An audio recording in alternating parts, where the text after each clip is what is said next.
Araky ny efa fantatra dia nanomboka tamin'ny omaly ny varavarana misokatra na ny porte ouverte izay karakarainy ny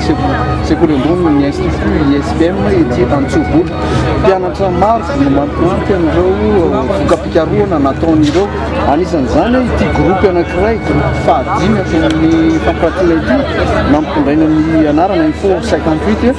izay ahitana ny Adjafy David eto indrindra izy no angatantsika hanazava fofoy ity vokatry ny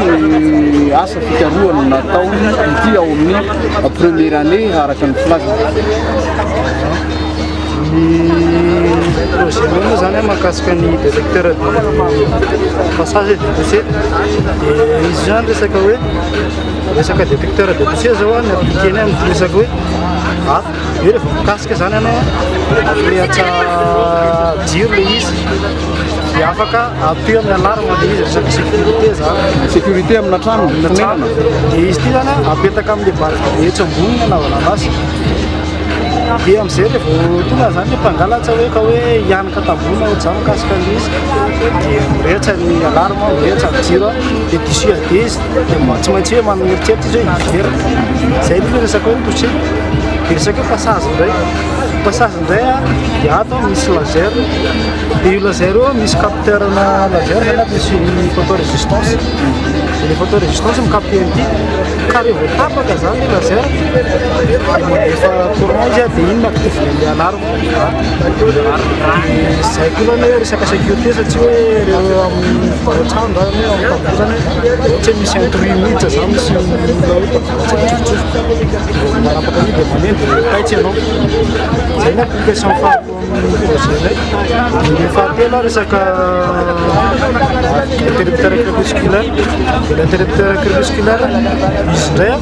mijero mazava vinandro vinandro sa rehefa miasa ty zany rehefa alina ny andro dia mirehatra le jiro automatique zany fa rehefa mitandro ny andro dia mahazo azy ny jiro zay zao ny projet ataonay antony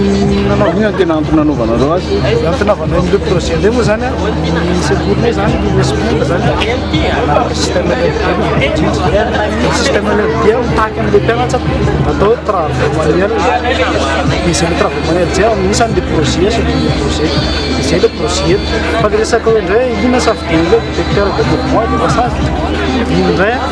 hoe natao safidiananay satria ny filière-nay MSI io maintenance système informatique na hoe EGA électronique système informatique et intelligence artificielle izay natony safidiananay teo électronique raharotana ny fionana aminareo nanao vokam-pikarohana sahala am'izao inona no iverinareo hoe tena tombontsoa amin'izany mianatra atao amin'ny ISPM zany tombontsoa atao amin'ny ISPM aloha voalohany indrindra voalohany aloha vitsy angamba ny fijeriko vitsy ny école privé fangakanarana hoe mampanao projet tsôtsôny mety misy fa vitsy fa ny ISPM zany anisany ary toy ny projet toy mampitombo fahaizana satria izy toy tsy hoe zava-tsy ianarana ampianarana